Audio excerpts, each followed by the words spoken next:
j'ai une bonne nouvelle pour toi, que tu voyages ou non cette année, cet été, tu vas voyager avec nous. On va voyager en tant qu'Église. On vous propose de faire un road trip ensemble, un road trip dans la parole de Dieu. Tout au long de l'été, on va prendre un itinéraire, on va aller dans les différents paysages, différents lieux merveilleux où Dieu se révèle à nous, se révèle sur la route. Alors chaque dimanche de l'été, on va s'arrêter à un endroit différent pour contempler la beauté de la révélation de Dieu. Et moi, je suis convaincu qu'au long du voyage, Dieu veut te parler. Parce que Dieu se révèle au long du chemin. Il nous a appelés à marcher avec lui. On a toujours cette question, quel est ton prochain pas? Mais littéralement, on marche avec Jésus et il se révèle à nous alors qu'on marche avec lui. Alors je proclame que tu vas recevoir une parole cet été, que tu vas recevoir une visite de l'Éternel. Il va te rencontrer cet été. Tu vas être encouragé, il y a quelque chose pour toi. Et mets-toi à son écoute dans les temps tout seul, individuel, que tu sois loin, que tu sois là. Le Seigneur veut te parler. Maintenant, tous les habitués des road trips, vous savez que la route réserve des surprises. Il y a des bonnes surprises au long du chemin, des paysages inattendus, des rencontres improbables ou des expériences inoubliables. Et ça, c'est les bonnes parties des road trips. Mais vous savez aussi que ceux qui sont habitués des road trips, vous savez qu'il y a des routes, parfois il y a des surprises sur la route de ralentissement. Parfois on est pris dans un bouchon, parfois on n'attendait pas à ça, on est pris dans une panne, on est ralenti, ou la météo capricieuse nous arrête. Et puis le chemin d'un coup devient plus lent, plus long que ce qu'on avait imaginé. Pour ceux qui ne sont pas habitués avec les road trips, l'idée c'est simplement de voyager dans un véhicule, que ce soit une voiture, une moto, une caravane. Et puis l'itinéraire devient en fait littéralement les vacances, le voyage. Et vous savez que parfois on est arrêté sur la route, parfois on est ralenti sur la route, mais il y a pire encore que d'être ralenti sur la route, c'est d'aller vite dans la mauvaise direction. Vous êtes d'accord ? C'est mieux d'aller lentement dans la bonne direction que vite dans la mauvaise direction. On est d'accord ? Il y a quelques années en arrière, j'avais 18 ans, je venais juste de recevoir mon permis de conduire. J'ai eu l'audace de demander à ma mère, est-ce que je peux avoir la voiture ? Et puis elle m'a prêté la voiture. Et puis je suis parti avec un de mes meilleurs amis. On a fait la route en direction de la France, sud de la France, l'Italie, etc. On s'est dit, on prend 2 semaines, on va voyager. Et puis on a dormi sur des plages, on a dormi dans des zones industrielles bizarres. On était comme des pauvres parce qu'on était des étudiants et puis on était comme des SDF sur la route. Mais c'était génial, on était dans la voiture et puis la liberté, etc., etc. Et à un moment donné, on est sur une autoroute et il y a un ralentissement. Et on choisit avec mon ami de sortir de l'autoroute pour prendre les petites routes de campagne en disant comme ça on va découvrir un petit peu le coin. Erreur. Parce que c'était à l'époque où il n'y avait pas encore de Google Maps sur les... moi je n'avais pas encore ça. On n'avait pas encore le GPS dans la voiture, c'était une vieille voiture, il n'y avait pas de GPS. Donc on était à l'ancienne avec la carte et avec notre sens très développé, je mets des guillemets ici, de l'orientation. Et on s'est perdu. On allait juste dans la mauvaise direction. On allait vite, mais dans la mauvaise direction. Du coup, on a perdu beaucoup de temps.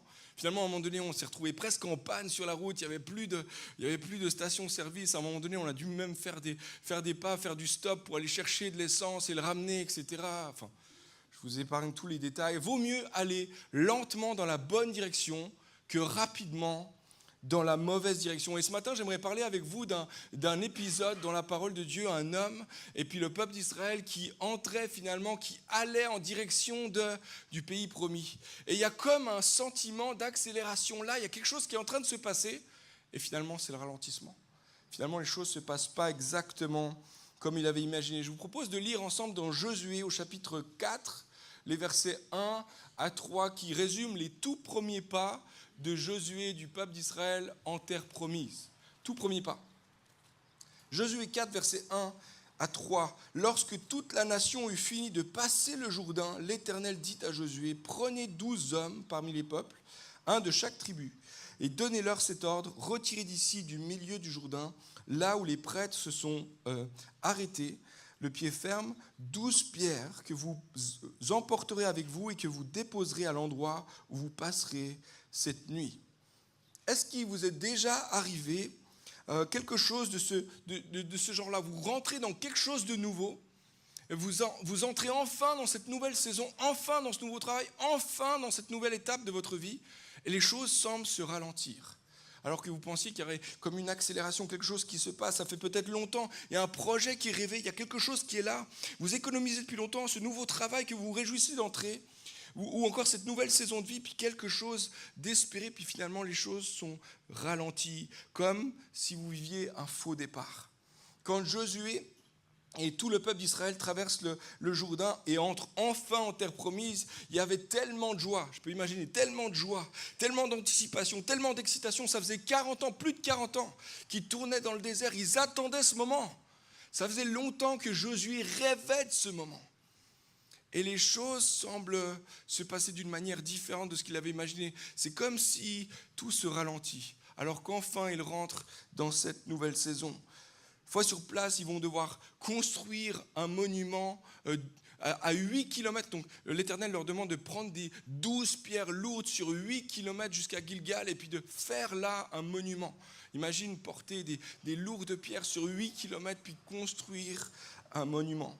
Maintenant, Dieu demande ces choses-là pour une raison, on va le voir tout à l'heure ensemble, mais moi je crois que Josué et les autres ont dû se dire, mais pourquoi on est enfin là, enfin en terre promise? Et les choses semblent ralentir, c'est comme un faux départ. Ce qu'il faut comprendre ici, c'est l'état d'esprit dans lequel devait se trouver à ce moment-là Josué. Le moins qu'on puisse dire, c'est que Josué était pressé de commencer la conquête. Pressé de commencer la conquête, c'est mon premier point. Josué avait connu l'esclavage en Égypte alors qu'il était jeune. Il avait été longtemps, puisque au moment où il sort d'esclavage, il sort d'Égypte, il avait déjà plus que 20 ans, il était déjà en âge de se battre. Donc lui, il avait vécu son enfance, et toute sa jeunesse, toute son adolescence, et même son début de vie de jeunes adultes comme esclave de Pharaon en Égypte. Il avait vécu comme un esclave. Il avait vu comment Dieu avait libéré le peuple d'Israël d'Égypte et l'avait tiré de la main du Pharaon et l'avait amené finalement dans la liberté. Il avait vu tout ça. Il avait vu comment la mer s'était refermée sur les ennemis d'Israël, sur les Égyptiens et sur Pharaon qui voulait rattraper le peuple et le remettre en captivité. Il avait vu comment Dieu sauve. Il avait même fait partie plus tard, une année plus tard, de ceux qui étaient les espions.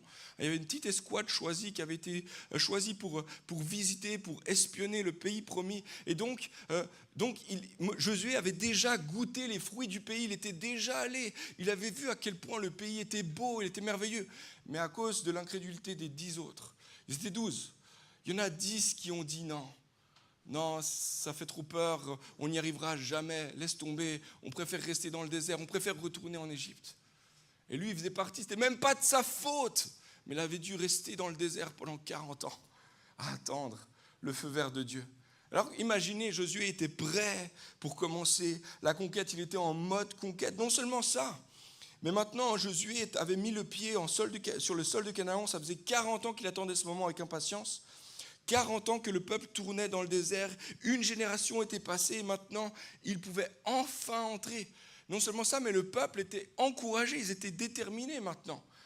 40 ans auparavant, ils n'avaient pas été ensemble là-dedans et puis finalement ils avaient décidé de retourner en arrière, mais maintenant tout le peuple est OK d'entrer, il y a quelque chose on est tous ensemble, on est alignés, on est unis dans la vision de Dieu. Josué était en mode conquérant, il était pressé d'entrer dans la promesse, dans la conquête. Non seulement ça, mais Josué a été le successeur de Moïse. Il est dit à plusieurs reprises, que ce soit dans Deutéronome ou dans Josué, que Dieu en fait attestait que Josué était bel et bien le successeur de Moïse. On peut lire par exemple dans Josué 1, verset 5, « Personne ne pourra te résister ». Donc Dieu s'adresse à Josué. « Personne ne pourra te résister tant que tu vivras. Je serai avec toi, comme j'ai été avec Moïse. » Et ça voulait dire beaucoup de choses, les amis. Parce que Josué était le premier témoin de tout ce qui avait été fait au travers de Moïse. Tu vois, quand Moïse a reçu les lois, sur les tables de la loi, il était là, il était présent. Lorsque Moïse avait combattu dans l'intercession contre les Amalécites, Josué était dans la bataille. Il avait vu à quel point Dieu était puissant au travers de la prière de Moïse.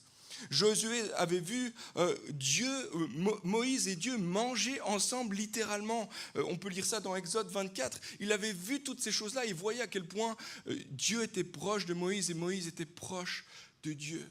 Il voyait que cet homme-là, c'était un homme de Dieu qui était rempli de sa présence, sa face était illuminée de la gloire de Dieu. Donc quand Dieu dit à Josué, tu vas être le successeur de Moïse, ça voulait dire beaucoup. Josué savait qu'il était dans les traces de Moïse et Dieu marchait comme lui, avec lui, comme il avait été avec Moïse. Et là, il va faire une expérience extraordinaire. Lui aussi, il va prier et le Jourdain va s'ouvrir comme à l'époque, 40 ans plus tôt. La mer Rouge s'était ouverte. Et là, il sait, Josué a une confirmation, c'est vrai, l'Éternel est avec moi comme il a été avec Moïse. Et là, il traverse avec tout le peuple le Jourdain. Josué savait que Dieu était avec lui, il était pressé de commencer la conquête. Josué était en mode conquérant parce que Josué savait intimement, il était intimement convaincu qu'il était né pour ce moment. Je ne sais pas si toi, tu as quelque chose de ça aussi en toi. Peut-être un rêve, quelque chose que Dieu a mis sur ton cœur, un projet qui est là et qui demeure depuis des années, un projet d'entreprise. Peut-être un projet d'études, de carrière, un projet de relations amoureuses, un projet de famille, un projet d'avoir des enfants, un projet d'avoir une maison, un projet de ministère, un projet de voyage, un projet de mission. Je ne sais pas si Dieu a mis quelque chose sur ton cœur, moi j'en suis convaincu. Dieu met sur nos cœurs des projets, des rêves qui viennent de lui, pour sa gloire à lui et pour notre bien à nous. Mais je ne sais pas si toi tu es conscient de ce rêve-là. Mais Josué savait, il connaissait la raison pour laquelle il existait. C'était pour ce moment. C'était pour ce moment précis. Alors, il va entrer enfin dans la promesse, après des années et des années de rêve. Et maintenant, il sait qu'il doit faire quelque chose, il est là pour la conquête. Maintenant, imagine Josué, moi j'imagine Josué qui est en train de se ronger les ongles en se demandant, mais c'est quand que ça commence, la conquête? La conquête, ça commence quand? Parce que dans un premier temps, Dieu va lui demander de construire un monument à la sortie du fleuve. Il va construire un monument et ça prend du temps. Alors, ensuite, Dieu va demander à Josué d'aiguiser un couteau. Voilà, d'aiguiser un couteau et puis ensuite de circoncire tous les hommes qui n'avaient pas été circoncis. Alors là, pour les 3 personnes qui ne savent pas de quoi je parle lorsque je parle de circoncision, c'est une opération très délicate qui fait que les guerriers qui pouvaient conquérir Canaan étaient hors de capacité. Ils avaient tous un certificat médical, ils avaient le droit, de quelques jours de repos après circoncision. Vous pouvez imaginer. Et pour nous, aujourd'hui, ça nous semble bizarre, cette histoire de circoncision. Pour Josué, ça ne semblait pas du tout bizarre. Il savait que c'était une marque, un signe de l'alliance avec Dieu. Ce n'était pas bizarre, par contre, c'était long. Seigneur, pourquoi là, maintenant, alors qu'on est en terre ennemie maintenant? Maintenant, on est sur Canaan. Maintenant, il y a des gens qui nous entourent. Et ça veut dire qu'on n'est plus que... On est combien, en fait, qui ne sont pas circoncis? Il n'y a plus que moi. Et du coup, il y a tous les autres qui sont en train d'attendre... que ça sèche, que ça se restaure. Enfin voilà, je ne vais pas décrire tout le processus. Certains théologiens pensent qu'il y avait plusieurs centaines de milliers d'hommes qui étaient concernés par cet ordre-là. Alors imaginez le temps que ça a pris. Énormément de temps. Juste l'opération, ça a pris beaucoup de temps. Et puis ensuite, le temps de la restauration, de la guérison.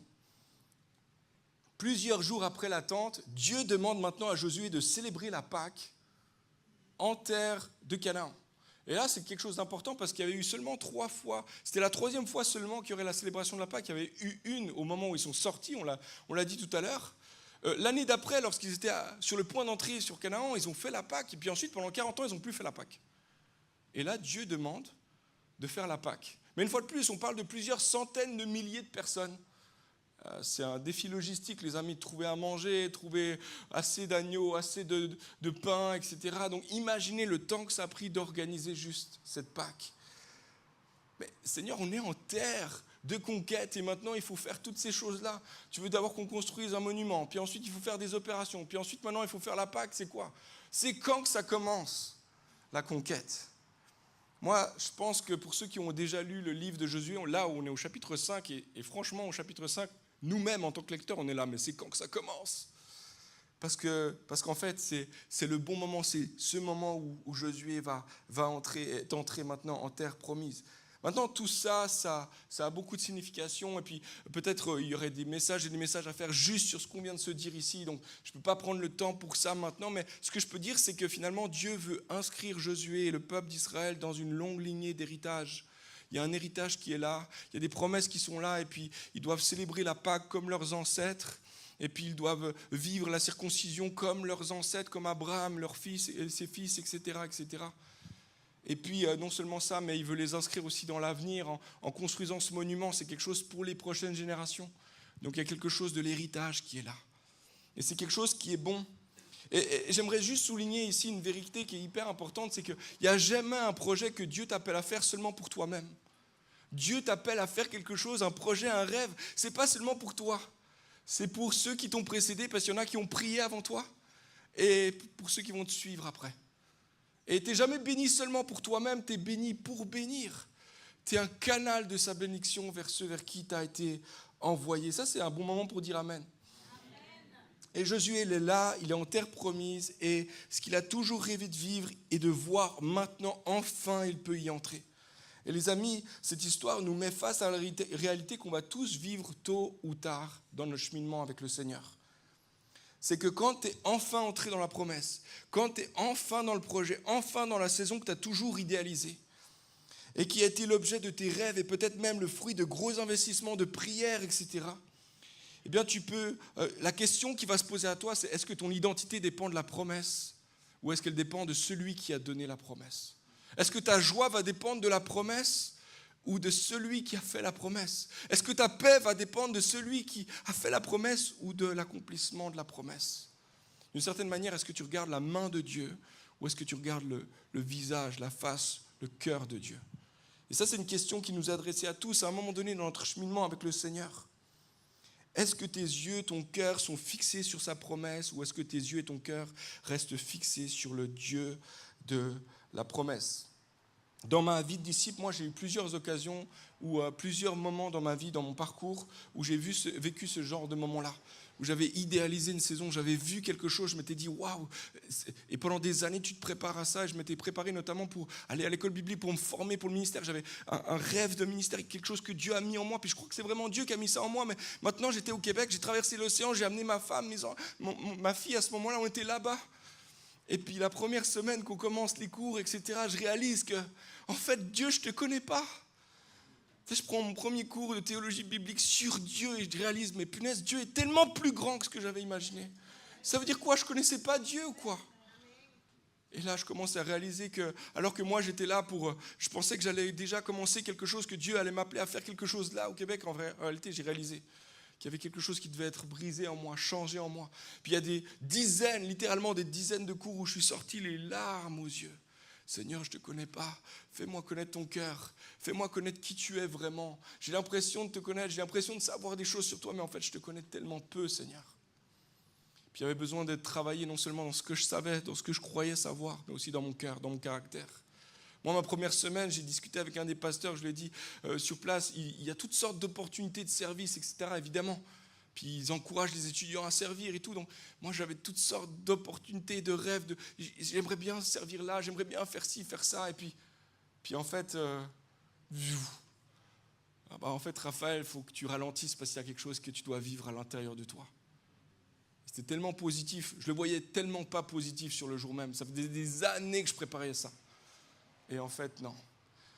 Quelques années plus tard, on revient en Suisse et puis je commence ce stage ici à l'église. Et puis pareil, j'avais des attentes, il y avait des choses en moi, une attente de pouvoir servir d'une certaine façon. Il y a des rêves qui sont là et que je ne vois pas encore réalisés. Et puis je dis, Seigneur, je suis prêt à te servir comme tu veux, où tu veux, etc. Puis je me mets à travailler, etc. Je bossais aussi à côté dans un bureau d'architecte. Et puis je travaillais notamment avec les jeunes. Et puis je me donne le plus possible, etc. Puis on voit la naissance de Chloé. Elle arrive, etc. Et puis là, je réalise en fait que j'ai tellement de limites, que j'arrive tellement pas comme j'aurais voulu. Tu sais, enfin, je rentre dedans et en fait, il y a un ralentissement. C'est comme un faux départ. Puis je me suis presque brûlé la première année ici, j'étais en service et puis je me suis presque brûlé en disant, Seigneur, je croyais que... Est-ce que tu m'as abandonné, Seigneur? Si vous avez vécu quelque chose de ce type-là, vous connaissez exactement le sentiment de Josué. Il entre en terre promise. Enfin, 40 ans plus tard. Et là, tout ralentit. Tout s'arrête. Il y a quelque chose maintenant qui doit prendre place, qui est comme suspendu dans le temps, et puis ils sont entre deux. Maintenant, ils ne peuvent plus revenir en arrière, ils ne peuvent plus avancer. Il y a comme une attente qui est là, suspendue. Peut-être ce matin, il y a quelqu'un, tu es en train d'expérimenter exactement la même chose. Tu as l'impression que tu es tellement proche de vivre le rêve que Dieu a mis sur ton cœur. Tu es tellement proche d'entrer enfin des années dans peut-être enfin je vais me marier. Enfin je vais avoir un enfant. Enfin je vais enfin démarrer cette entreprise. Enfin ce ministère-là. Seigneur, merci parce que enfin je rentre dans cette saison. Puis alors que tu entres dans cette saison, tu réalises, tu expérimentes une sorte d'attente, de suspension. Tu es comme Josué, déjà dans la promesse, mais ça ressemble en rien avec ce que tu avais imaginé. Moi, j'ai découvert 2 choses dans ces expériences. J'en ai vécu d'autres, je vous en ai parlé 2. J'en ai vécu plusieurs, mais j'ai appris plusieurs choses dans ces moments-là. Une des choses que j'ai appris, c'est que ma joie ne doit pas dépendre de ce que je fais. Ma joie ne doit pas dépendre de cette promesse. Ma joie doit dépendre de Dieu, de celui qui a fait la promesse. Ma paix dépend de lui. Mon identité dépend de lui. La deuxième chose que j'ai appris, c'est que Dieu utilise les délais pour me transformer, pour me changer moi. Tu vois, Dieu travaille toujours. Dieu agit toujours. La question, des fois, nous, on est là et on se dit, mais Seigneur, tu fais rien. Je regarde partout autour de moi, il n'y a rien qui se passe. Tu sais pourquoi ? Parce que ça se passe en toi, le travail. Dieu est en train de travailler, oui, mais en toi, pour te façonner, te transformer, afin que toi, tu puisses devenir la personne que tu es appelé à être. Et des fois, dans les temps d'attente, dans les saisons de faux départ, de ralentissement, il faut que tu regardes à ce que Dieu est en train de faire en toi. Il est en train de développer un caractère, il est en train de développer une patience, il est en train de développer quelque chose d'une dépendance à lui. Et tu peux t'accrocher à lui afin que ton cœur soit entièrement pour lui. Laisse-moi te dire ce matin, Dieu travaille constamment, toujours, et il le fait souvent en nous. Moi, je crois que ce que Josué a expérimenté ce jour-là va nous apprendre énormément. Et il était entre deux, et maintenant j'en viens au cœur de mon message, il était entre deux, la terre promise est devant, mais il n'entre pas encore. Il n'est plus dans le désert, il est entre deux. Et il y a un moment divin, un moment extraordinaire, le moment le plus bizarre et le moment le plus puissant que Josué a jamais vécu de toute sa vie. Ça se trouve dans Josué chapitre 5, on va lire les versets 13 et suivants, où il est dit « Josué se trouvait près de Jéricho ». Donc Josué est tout seul. Toute l'armée est derrière, ils sont en train d'attendre la guérison là-bas, en priant. Ils prient fort pour leur guérison à eux. Il est tout seul, le seul guerrier capable de quoi que ce soit. Il s'approche de Jéricho. Il vit soudain un individu qui se tenait debout devant lui, avec une épée dégainée à la main. Josué s'avança vers lui et lui demanda « Es-tu des nôtres ou de nos ennemis ?» Verset 14. « Non, répondit l'homme. » Bizarre, hein ? « Je suis le chef de l'armée de l'Éternel et je viens maintenant. » Alors Josué se prosterna le visage contre terre et lui dit « Seigneur, je suis ton serviteur. Quels sont tes ordres ?» Le chef de l'armée de l'Éternel lui répondit « Ôte tes sandales de tes pieds, car l'endroit où tu te tiens est un lieu saint. » Et Josué obéit. C'est la rencontre la plus bizarre et la plus importante de toute la vie de Josué. C'est un moment un peu du genre de ce que Moïse a vécu avec le buisson ardent. Un moment où il rencontre Dieu face à face.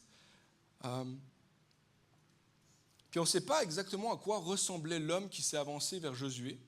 On ne sait pas s'il ressemblait à un ange ou s'il ressemblait à un homme. En tout cas, là, il est décrit comme un homme qui s'avance avec une arme dégainée, avec une épée dégainée. On ne sait pas à quoi il ressemblait, mais on sait que Josué, il tremble. Pourquoi je dis ça ? Parce que sa première question, c'était qui ? Est-ce que tu es avec nous ou tu es contre nous ? Moi, j'imagine, il a sorti son épée aussi, Josué, parce qu'il est en terre ennemie. Il faut se rappeler de ça. Il est en terre ennemie, il sort son épée. Tu es avec nous ou tu es contre nous ? Je n'ai pas l'impression que tu fais partie de nos soldats, toi. Tu es qui ? Tu fais partie de quelle équipe ? Pour qui est-ce que tu te tiens ? Et là, la réponse de l'homme est tellement surprenante, il répond juste non. Ni l'un, ni l'autre.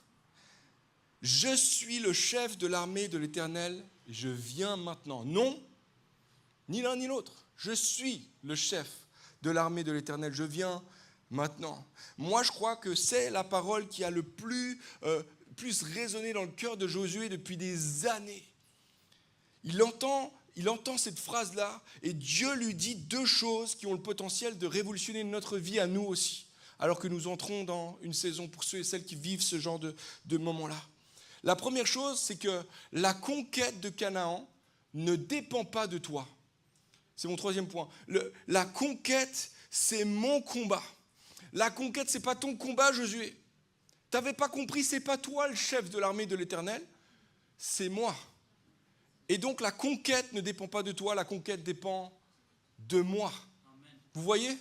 Josué, c'était le chef, c'était le successeur de Moïse, c'était lui qui était censé mener l'armée d'Israël maintenant en Canaan, on est d'accord, il était le chef. Mais maintenant, il rencontre l'ange de l'Éternel qui lui dit « C'est pas toi le chef, c'est moi le chef. » Et la question n'est pas tellement de savoir est-ce que je suis pour toi ou est-ce que je suis contre toi. La question c'est est-ce que toi tu es pour moi ? Est-ce que toi tu vas te mettre dans mes rangs ? Est-ce que toi tu vas te mettre à l'arrière de ce que moi je veux faire ? Et c'est une question qui nous est adressée à chacun d'entre nous aussi.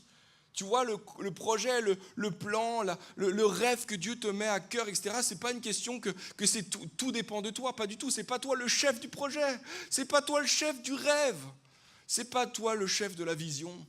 C'est Dieu lui-même. S'il t'a donné cette vision, ce rêve, c'est lui qui est le chef. Et donc la question, c'est est-ce que tu vas te mettre derrière ? Est-ce que tu vas te mettre dans les rangs ?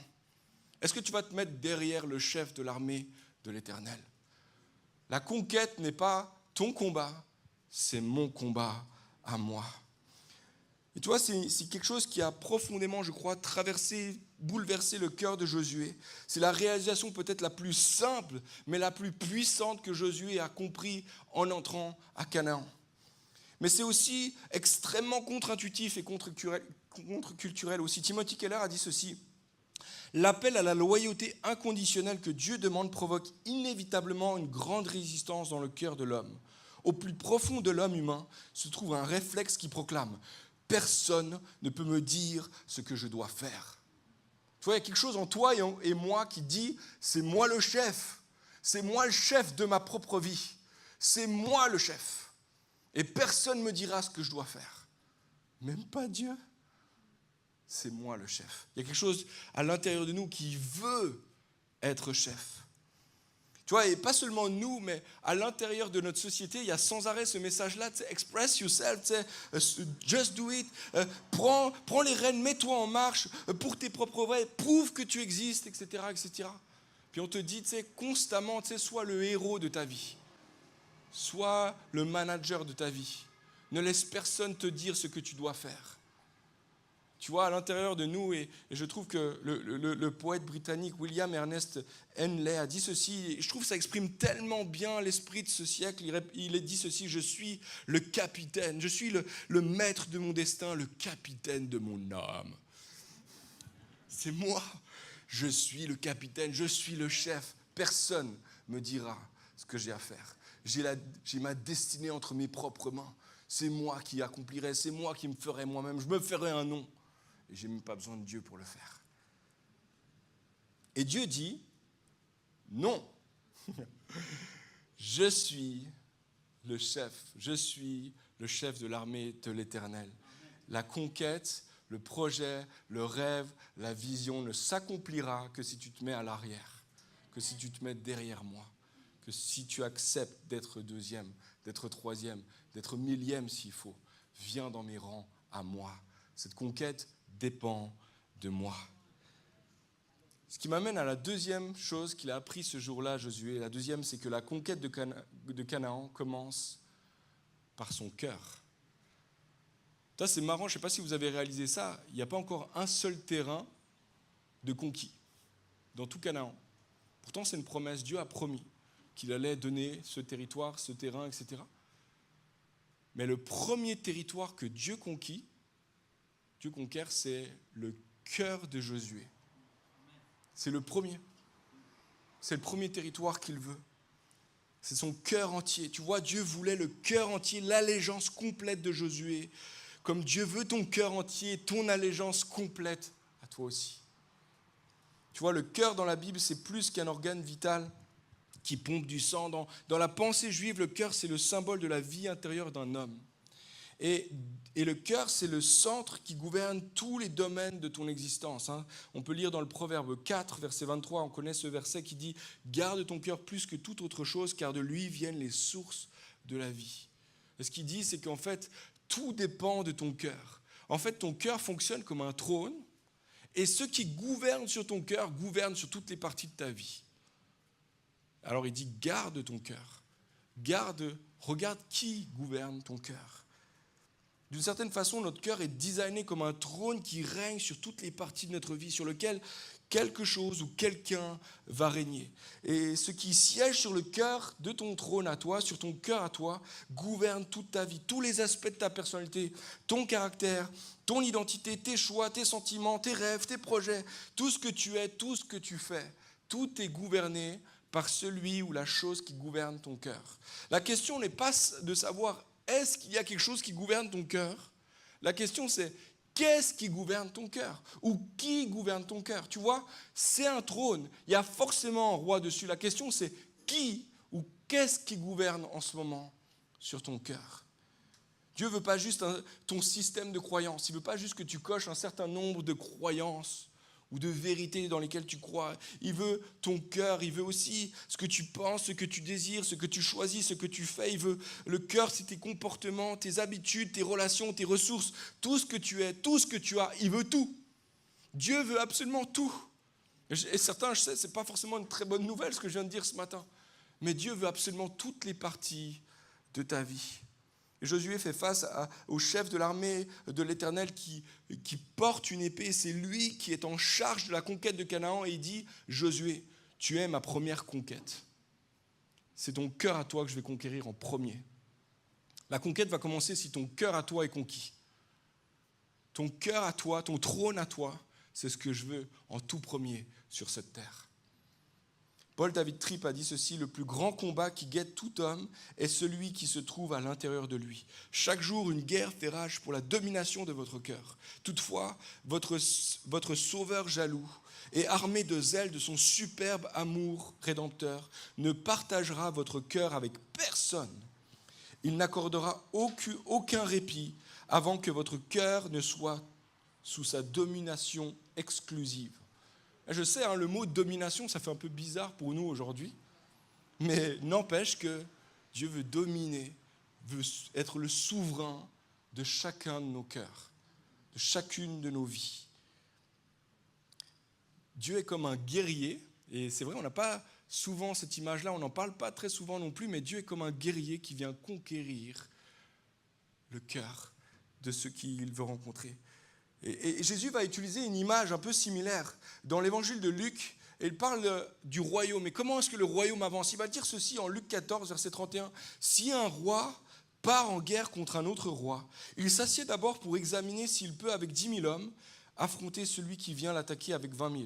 Si ce n'est pas le cas, alors que l'autre roi est encore loin, il lui envoie une ambassade pour demander la paix. La paix, drapeau blanc. Ainsi donc, aucun de vous, à moins de renoncer à tout ce qu'il possède, ne peut être mon disciple. » Ainsi donc, si quelqu'un veut être le disciple de Jésus, il doit capituler devant le roi. Toi, Jésus, c'est un roi qui vient conquérir à nouveau cette terre, et son royaume avance un cœur après un autre cœur après un autre cœur. Et Jésus vient à la conquête de ton cœur et de mon cœur. Et laisse-moi te dire que c'est un roi puissant, que tu n'as pas de quoi combattre contre lui. Sors tout de suite le drapeau blanc. Aussi loin qu'il est, ramène le drapeau blanc. C'est bon, Seigneur, c'est tout pour toi. Mon cœur est pour toi, ma vie est pour toi, mon agenda est pour toi, mon porte-monnaie est pour toi, mes relations sont pour toi, mon été est pour toi, mes vacances sont pour toi, mon travail est pour toi, toutes les parties de ma vie, c'est pour toi. Le rêve que tu as mis sur mon cœur, c'est pour toi. Ce projet, c'est pour toi. Cette vision, c'est pour toi.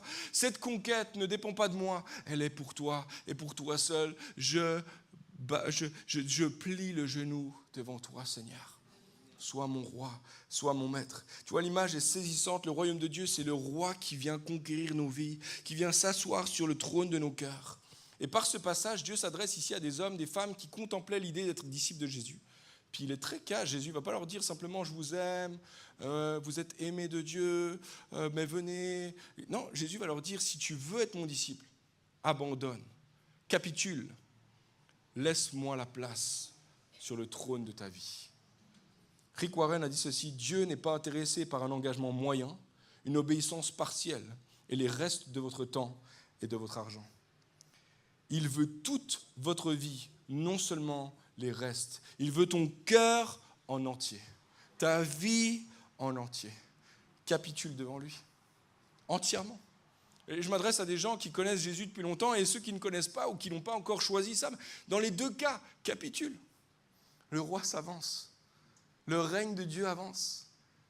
Capitule, laisse ton cœur afin que son royaume avance en toi aussi. La réaction de Josué, Seigneur, je suis ton serviteur. Quels sont tes ordres? Plie le genou. Quels sont tes ordres? Qu'est-ce que tu attends de moi? Qu'est-ce que tu veux de moi? C'est le moment où Josué prête allégeance à Dieu comme jamais auparavant. Son cœur est maintenant disposé à la conquête lorsque son cœur à lui maintenant est conquis par Dieu. Tu vois, Dieu n'aurait pas pu conquérir Canaan au travers de Josué si son cœur à lui n'était pas conquis d'abord. Il fallait que ça passe par la conquête de son cœur d'abord avant de l'amener à la conquête de Canaan. Laisse-moi te dire ceci, le projet, le rêve que Dieu a mis sur ta vie dépend de ta capacité maintenant à plier le genou devant lui, de ta capacité à lui dire « mon cœur est conquis, toute ma vie est pour toi ». Parce que Dieu est premièrement intéressé par ton cœur à toi avant de ce que tu peux faire pour lui. Ça, c'est pas intéressant pour lui, il n'a pas vraiment besoin de toi et moi. Il n'avait pas vraiment besoin de Josué non plus pour la conquête de Canaan. C'est lui le chef de l'armée d'Israël.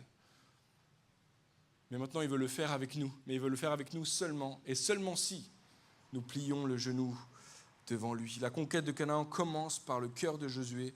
Et moi, je crois que certains de nos rêves, certaines des promesses que Dieu a faites sur chacune de nos vies va prendre un tournant, va commencer à s'accélérer au moment où tu vas commencer à plier le genou devant Dieu et lui dire, oui, tu as tout, je capitule devant toi. On va aller dans quelques instants dans la prière, on peut jouer quelques notes et puis la question qui se pose à chacun d'entre nous ce matin, à toi et moi, est-ce que tu vas capituler devant Dieu? C'est un message tout simple, je sais, mais c'est un message essentiel, les amis. Est-ce que ce matin, tu es prêt à capituler devant Dieu? Est-ce que tu es capable de lui laisser régner sur ton cœur, sur le trône de ta vie? Moi, j'aimerais t'encourager ce matin à t'offrir pleinement à lui, à te consacrer à lui, à plier le genou devant lui. Ne résiste pas, ne combat pas. Il est un bon roi pour ta vie. En fait, c'est le meilleur roi. C'est le roi que tu as toujours espéré avoir. Un meilleur roi que toi-même. Un meilleur capitaine que toi-même. Un meilleur chef de l'armée que toi-même. Il est le bon roi. Un bien meilleur souverain que n'importe quel autre maître qui existait dans le monde passé et qui existera à jamais. Il est un roi qui combat pour toi. Il est un roi qui apporte la véritable justice, la paix, la joie. Il est un roi qui t'affranchit de tout ce qui te retenait esclave et qui te conduit dans la terre de sa promesse, de son avenir glorieux pour toi, pour ta vie et pour ceux qui t'entourent. Place ta confiance en lui ce matin. Plie le genou devant lui, abandonne-toi à lui. Et littéralement, pour ceux qui le peuvent et qui veulent répondre à cet appel, tu peux le faire littéralement. Plier le genou devant lui ce matin. Tu peux te mettre à genoux devant lui, tu t'abandonnes à lui, devant le trône de sa gloire. Tu confies toutes les clés de ta vie à lui. Tu t'offres à lui, tu offres tes relations, ton porte-monnaie, ton agenda, tes rêves, tes projets, tout ce que tu as, tes peurs les plus profondes. Il y a quelques temps en arrière, j'ai lu cette histoire, j'ai découvert cette histoire d'un roi qui a capitulé. Le roi s'appelait Édouard VIII. Il fut le roi qui a précédé le père de la reine Élisabeth. Il fut aussi le roi d'Angleterre qui a eu le règne le plus court de toute l'histoire. Son règne a duré 326 jours. À l'âge de 42 ans, il est devenu roi et son règne s'est arrêté à l'âge de 42 ans. Et il n'est pas décédé, il a abdiqué.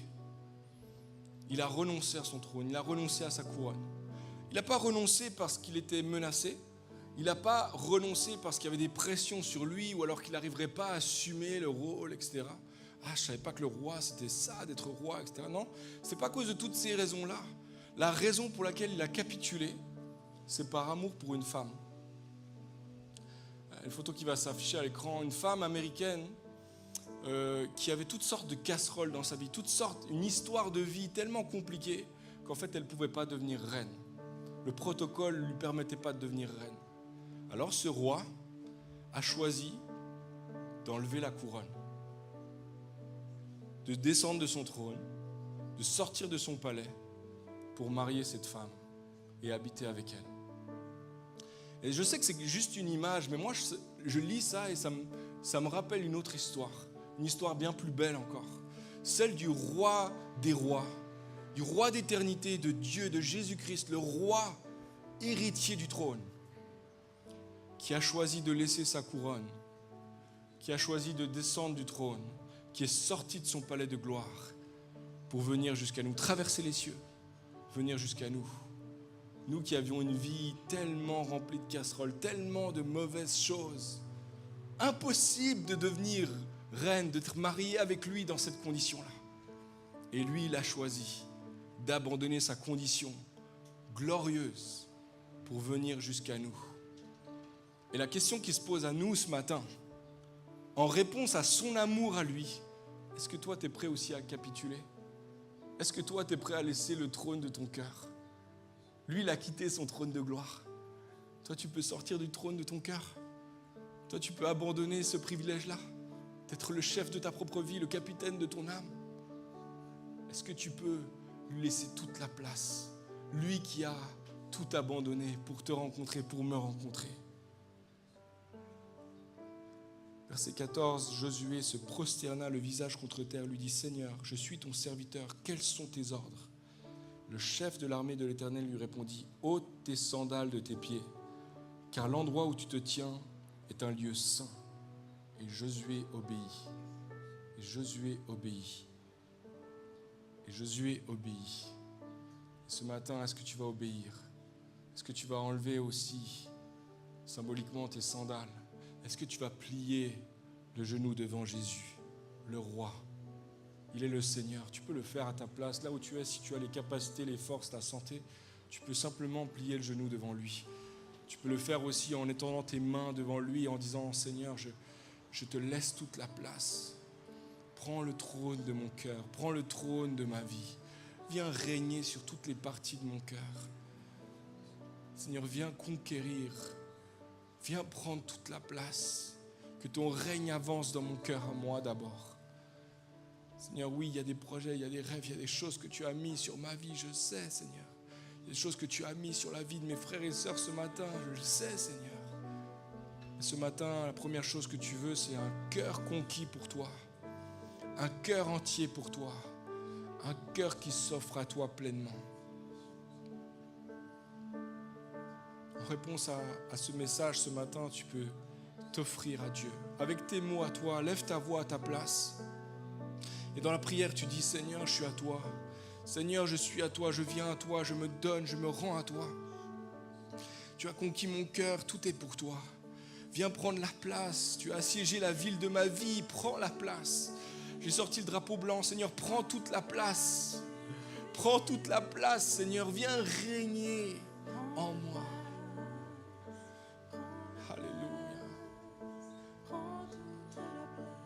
Quelqu'un ce matin qui a besoin de le faire peut-être pour la première fois. Tu ne l'as jamais fait auparavant, tu n'as jamais pris la décision d'offrir ta vie à Jésus. Tu as entendu maintenant la bonne nouvelle de plusieurs manières, tu l'as entendu et ce matin c'est un choix, c'est un moment spécifique où Dieu te convainc maintenant qu'il veut ton cœur, qu'il veut ta vie, qu'il a fait toutes ces choses-là et que la croix a été dressée pour toi. Qu'il a changé sa couronne de gloire contre cette couronne d'épines pour toi. Et si c'est toi ce matin, tu sens dans ton cœur que tu es convaincu, c'est pas mes paroles, c'est pas mes mots, c'est l'Esprit en toi qui te convainc. Tu peux simplement t'offrir à Dieu. Tu lui dis, je sais même pas comment faire, je sais même pas par où commencer, mais j'ouvre mon cœur. Je te laisse prendre la place. Viens régner dans ma vie, viens, sois le roi, sois le maître, sois le Seigneur. Viens régner en moi. Viens régner dans ma vie. Viens sauver mon âme. Viens, sauveur jaloux, prendre toute la place. Viens, Seigneur. Alléluia.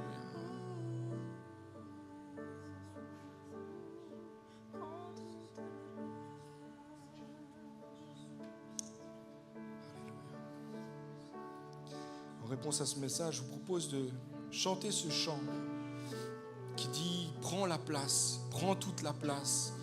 On peut se lever à nos places. Pour ceux qui veulent rester à genoux, vous pouvez le faire aussi, mais simplement de le faire de tout votre cœur. Prends toute la place, Seigneur. Viens régner sur toutes les parties de ma vie. Mon cœur est pour toi.